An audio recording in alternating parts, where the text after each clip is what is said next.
21 of the 25 signees in Texas's top-ranked recruiting class participated in spring practice. Which early enrollees stood out the most? We've got behind-the-scenes intel on today's episode of Locked On Longhorns. Intro!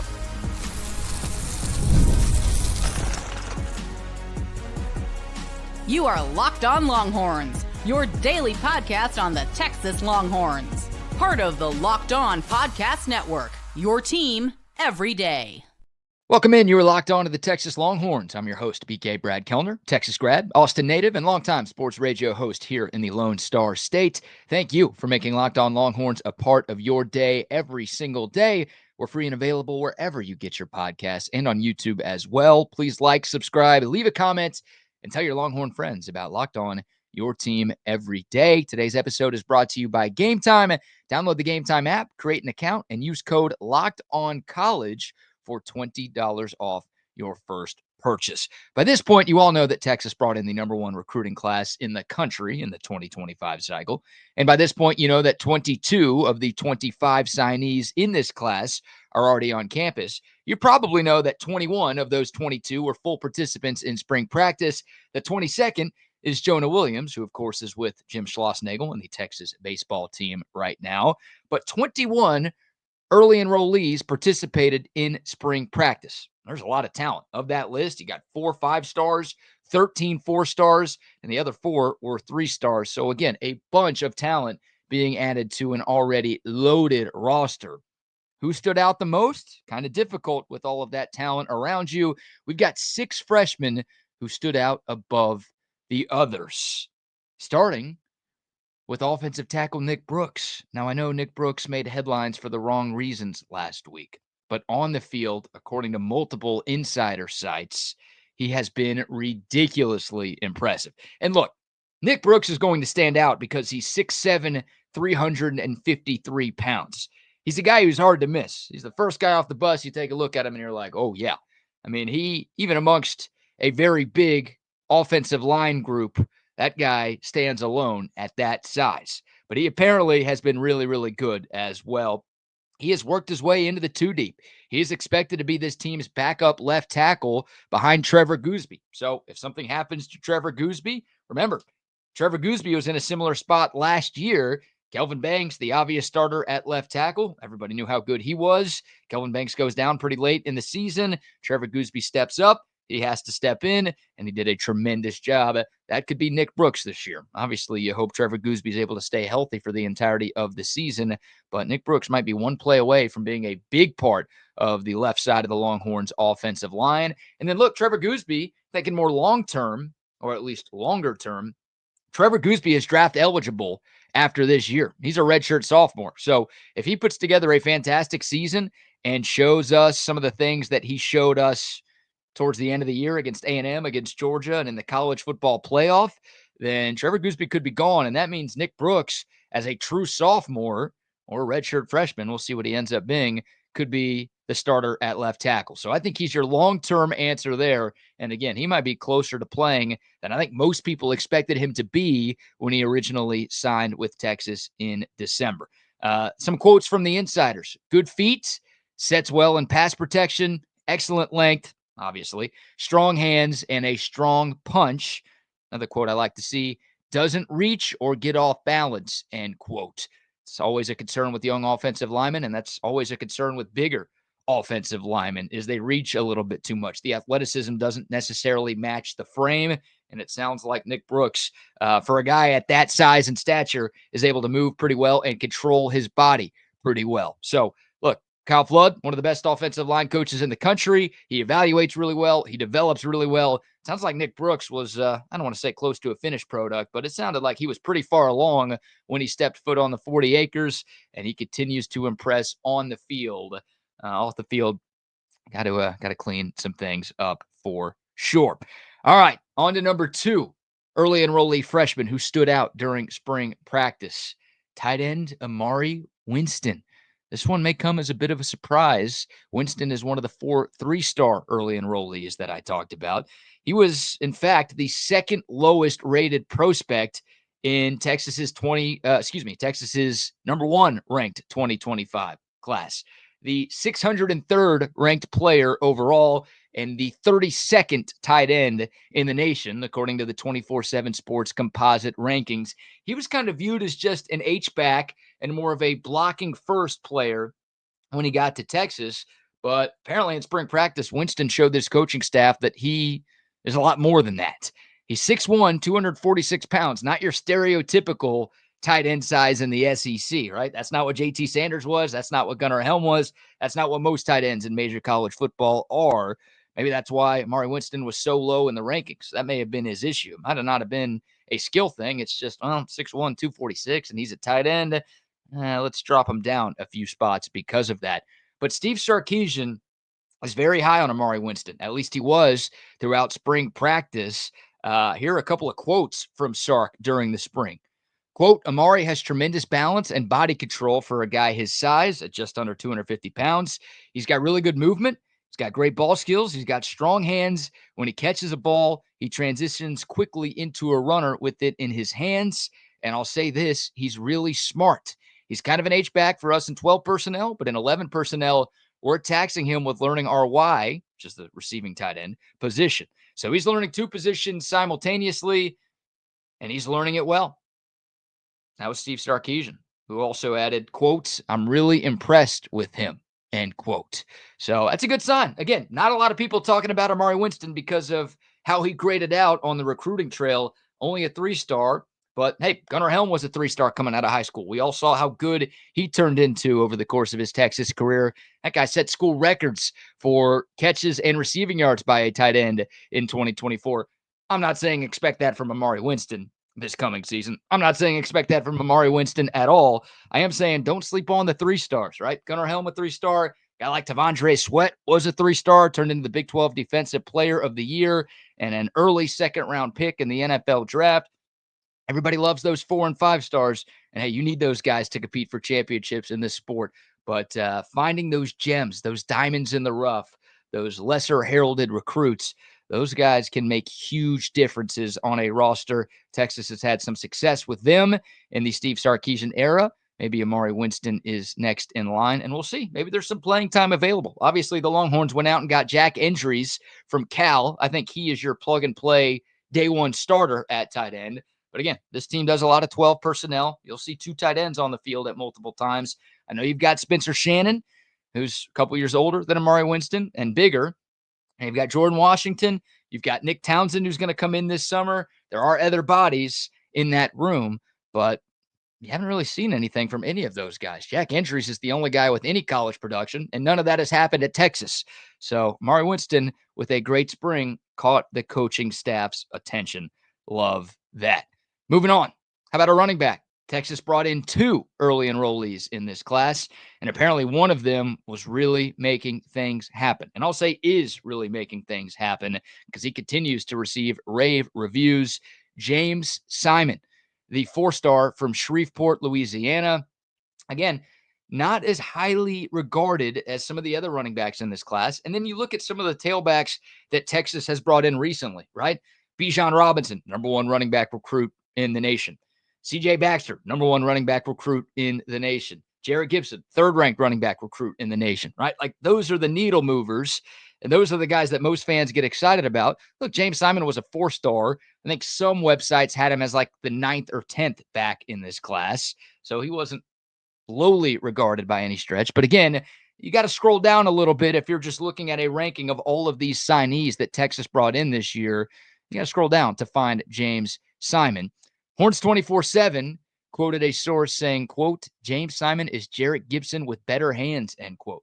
Jarrett Gibson, 4 touchdowns last year. He made an impact as a true freshman. You wonder if Simon could be that guy for this Texas offense this year. And he's a Tashard Choice recruit. Obviously, Choice is no longer here, but I think Tashard Choice earned the benefit of the doubt. He's one of the best running back coaches in the country. That's why the Detroit Lions paid an arm and a leg to go get him out of Austin and bring him to the NFL. Like, I think most Longhorn fans, myself included, trusted that Tashard Choice knew what he was doing when it came to an evaluation standpoint, a recruiting standpoint, and obviously the development aspect as well. So yeah, Tashard Choice brought this guy in. I love it. And oh, by the way, the Jarrett Gibson comparison, Gibson is 5'10", 206. James Simon, 5'11", 205. So damn near identical look from those two guys. Steve Sarkisian gave a quote about James Simon during spring ball. Quote, he's got a natural feel, really good body lean, balance, and body control. Also great hands out of the backfield as well. End quote. And another insider nugget from our guy Chip Brown over at Horns 24/7. Chip said, I was told the offensive coaches were running Simon on one wheel route after another in spring ball because of his ability to make plays in the receiving game downfield. Sarkisian loves having backs who are big-time receiving threats. Think Jaden Blue.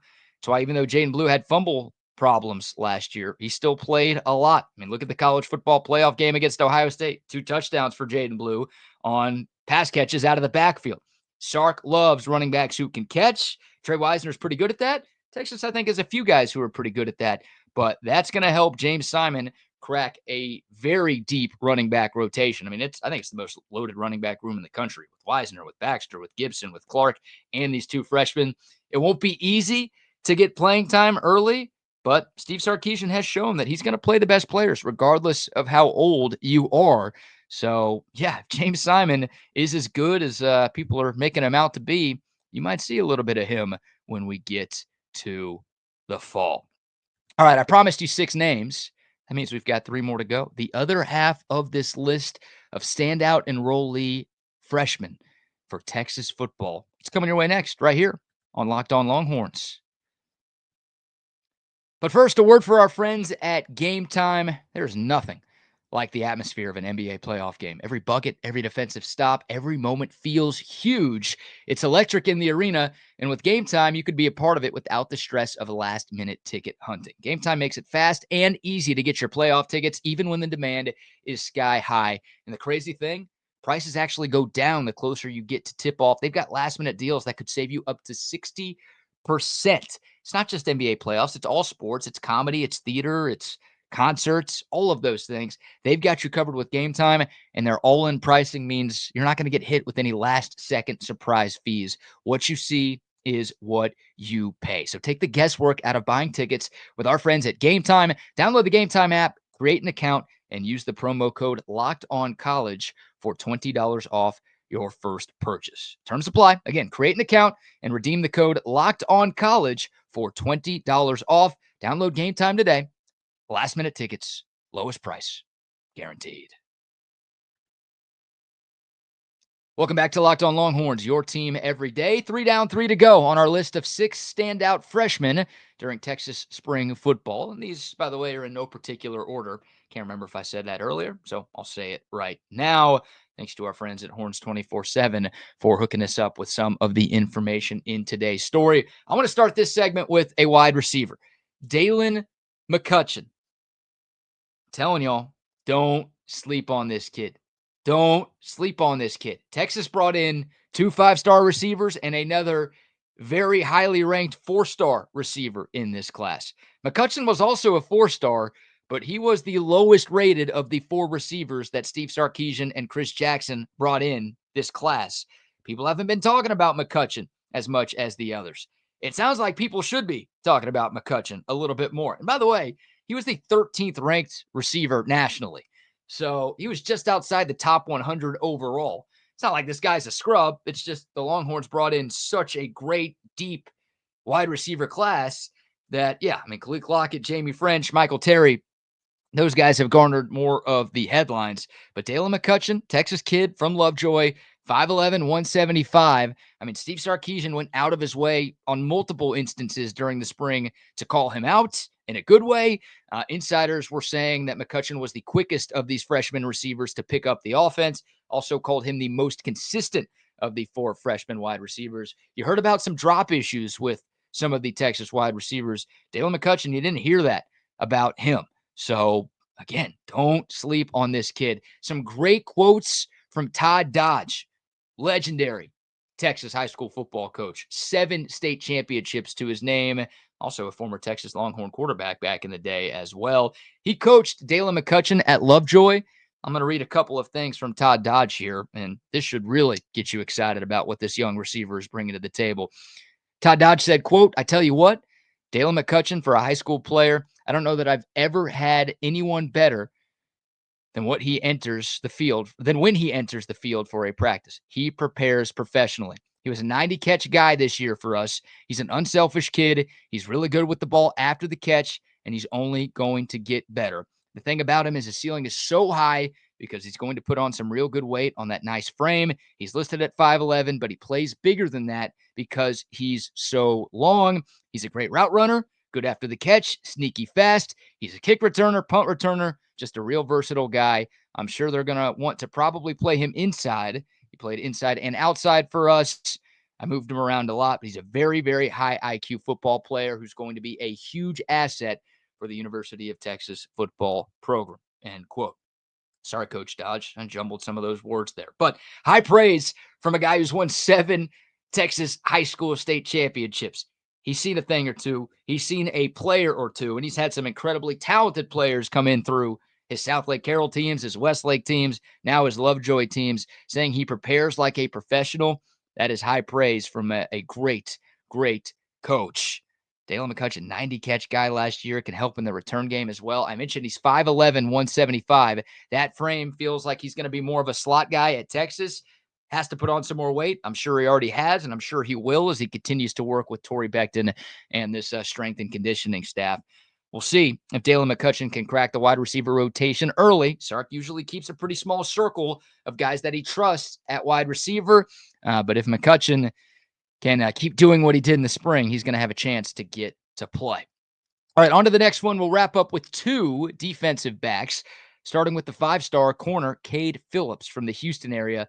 A late flip in this class. Longtime commit to LSU. Texas was able to get him to flip at the very last second. Top 5 corner in this class. 6 foot, 182 pounds. Some of the insider nuggets that I read. He has speed, fluid hips, good change of direction. He's unafraid to play press man coverage, plays with physicality, and has exceptional arm length. More importantly, Phillips also has the work ethic and drive to take advantage of his measurables, and he has a fearless attitude. Yeah, those are all traits that you want in a cornerback. Fearless attitude, press man coverage, physicality, exceptional arm length, speed, change of direction. I know I just basically reread those things twice, but that's great. That is great to hear about Cade Phillips. I heard his name a lot over the last couple of months. Again, a 5-star, super highly touted, played in the Houston area, went up against some really, really good competition at the high school level and stood out on Friday nights. We'll see. There's a lot of competition in that secondary, but with Jahdae Barron and Andrew Makuba headed to the league, there are some openings. And I don't know if you expect Cade Phillips to be a starter at any time during his freshman year, but is it possible for him to get some playing time? Absolutely.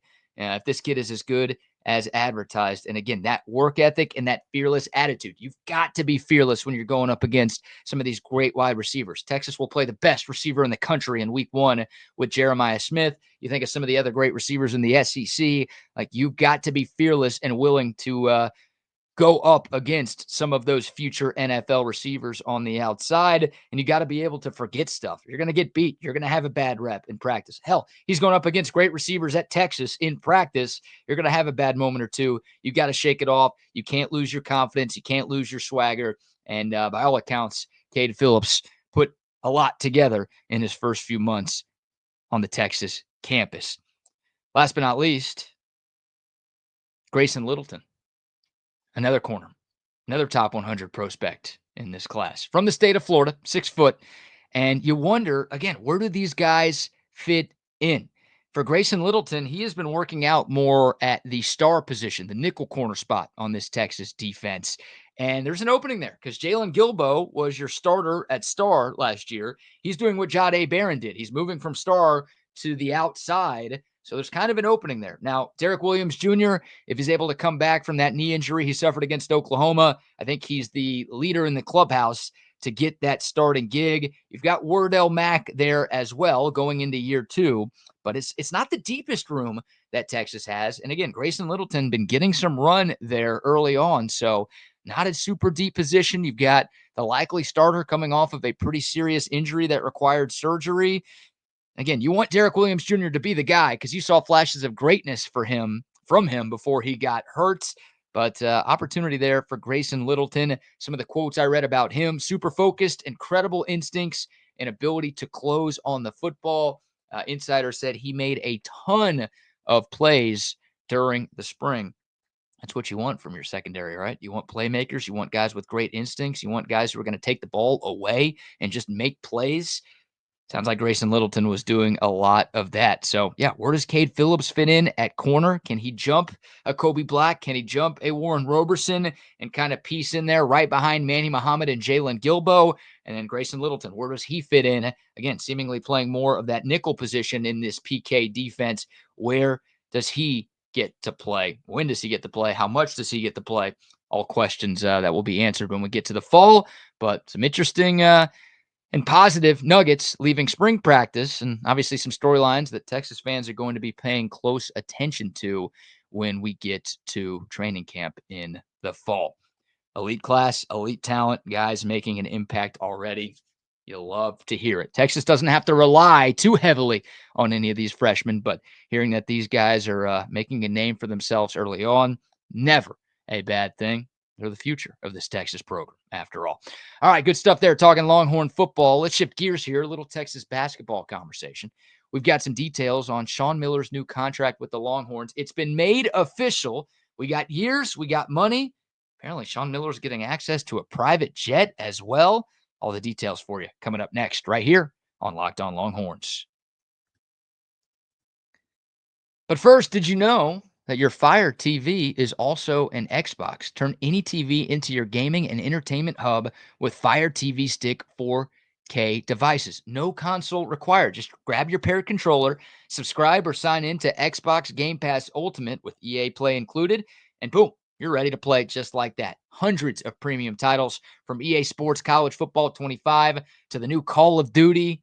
They got you covered. You can stream your favorite games just as easily as you stream your favorite shows. It's gaming made simple, all right there on your Fire TV. It's the latest technologies. You can elevate your game to another level. It's Fire TV Stick 4K. It's smoother, more responsive gameplay, lightning fast speeds. You've got everything you need to stay competitive for sports, for shooting, for all of the games that you love to play. And of course, with Amazon 4K, I mean, you got the streaming. You've got more than 1.5 million movies and TV episodes to choose from.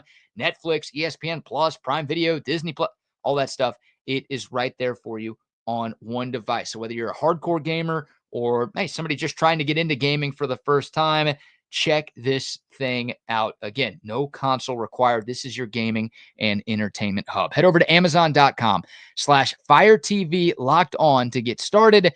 Xbox Game Pass Ultimate subscription and compatible controller required. Available on select devices, including Fire TV Stick 4K, Fire TV Stick 4K Max, and Fire TV Cube. Again, Amazon.com/Fire TV Locked On. All right, welcome back to Locked On Longhorns, your team every day. It is official. The University of Texas Board of Regents has approved Sean Miller's new contract as the head coach of the Texas men's basketball team. The terms of the deal, 6 years, $32 million, fully guaranteed. Averages out to about $5.33 million per season for Coach Miller. For reference, Rodney Terry was making $3 million a year at Texas. So the Longhorns went out and spent. They wanted to get a big-time coach. Chris Del Conte has been a Sean Miller fan for years. If you believe the insider reports, there was a chance that Sean Miller was going to get the gig when Rodney Terry got the gig on the full-time basis after the Horns run to the Elite Eight in 2023. But yeah, Texas, they wanted to spend some money. They wanted to convince a really good coach to leave his post to come to Austin. And yeah, nearly doubling the salary of Rodney Terry to get Sean Miller here. So the expectations are high. Some more details. The contract actually starts at $4.8 million for the upcoming season, but it increases by $200K every year through the 2030 to 2031 season. And also, there are plenty incentives in there as well. Miller can earn up to $850K in bonuses every season, depending on conference championships, personal awards, and how far the Longhorns advance in the NCAA tournament. And then Chris Del Conte and company are going to be very happy to pay that $850K. Whatever incentives exist in Sean Miller's contract. I think they want to pay those incentives because that means Texas is, again, competing for conference championships and making runs in the NCAA tournament. And if those things happen, then Sean Miller is going to be up for some personal awards as well. I assume that means coach of the year in the conference and in the country and all of those other great things. So yeah, $850K, believe me, they are thrilled to pay that. And I'll be thrilled if Texas is paying that. That $5.33 million average per year makes Miller one of the 15 highest paid coaches in the nation. Again, expectations are pretty high for Sean Miller, who I think has done a great job replenishing this roster. That needed it. I mean, the Longhorns lost so much from this past year's squad. Obviously, Trey Johnson off to the NBA, but 3 or 4 other key pieces are out of college eligibility. Miller did a great job retaining guys like Kendall Weaver and Tremont Mark and Jordan Pope. He's hit the portal hard. He convinced the signees to stay. Roster coming together. Still a few open scholarships for Texas basketball. But to this point, I like what Miller's done. But again, he's being paid a premium to be here. The Longhorns expect results. So those are the nuts and bolts of the deal. No major surprises there. Some of those numbers we knew. I think we've known that it's going to be a 6-year deal around $32 million. But I always like seeing the extras that get thrown in here, the additions that are added to these contracts. That's generally what you do with additions. You add them, right? Some perks for Sean Miller. As a part of his contract, he's going to get 2 dealer cars, club memberships, game tickets, 20 hours of personal use on a private airplane, and a $250,000 relocation payment. Yeah, if the $5 million wasn't enough, how about all of that stuff on top of it? $250K relocation payment? I don't think I've ever been offered that anytime I've taken a new job. I don't think I've ever gotten any relocation payments. Don't work in journalism, kids. Private plane access? How about a PJ for Sean Miller? 20 hours, not a ton, but take a couple of trips with that. Take the wifey out, take the family out somewhere nice with a private plane. That works. The game tickets, I assume, are for other sports. I feel like Sean Miller's going to have basketball taken care of. 2 dealer cars, club memberships, UT Golf Club, and a few others. Man, they take care of you pretty nice if you are a coach at the University of Texas. Plus, just other people give you stuff all of the time. So, yeah, life is good when you make it to UT. And if Texas basketball is good, Sean Miller's going to get a lot more of everything. He'll get a new contract. He'll get more perks. He'll get more stuff. They're going to take care of him if he's able to take care of Longhorn Nation. Telling y'all, people want Texas to be a basketball school. I promise I'm not alone. It's been my lifelong dream for Texas to be considered a basketball school. Not over football, not over anything else. I just want, when people are talking about major college basketball, I want Texas to be mentioned. I want the Longhorns. Look at what Florida just did. That is a football school, historically speaking. They just won it all in college basketball. They've won 3 titles in the last 2 decades. I think Texas can be that. Hopefully, Sean Miller is the right guy to make that happen. Hopefully, y'all agree with me, too. We'll see what happens. But there you go, the full details of Sean Miller's new contract that has been officially approved by the UT Board of Regents. And that is going to do it for today's episode. Appreciate y'all tuning in. If you made it this far, number 1, thank you. Number 2, please like, please subscribe, please share, please rate 5 stars, and leave a comment below with your thoughts on today's conversation and some future video ideas as well. Always love hearing from y'all. Thanks again for making Locked On Longhorns a part of your day. For your next listen, check out the Locked On Portal Show. Brian Smith has the latest rumors, portal entries, and signings from around the college football world, so you can be the most informed fan with all of the crazy changes happening in college football. Find the portal on YouTube or wherever you listen to your podcast. We'll talk Texas, speaking of Florida, Texas-Florida baseball tomorrow. We'll have some Steve Sarkisian audio as well as we wrap up the week with a Friday show coming your way tomorrow. But that's going to do it for today. Again, thank y'all so much for tuning in. Until next time, horns up, mics off. We'll see y'all soon. This is Locked On Longhorns.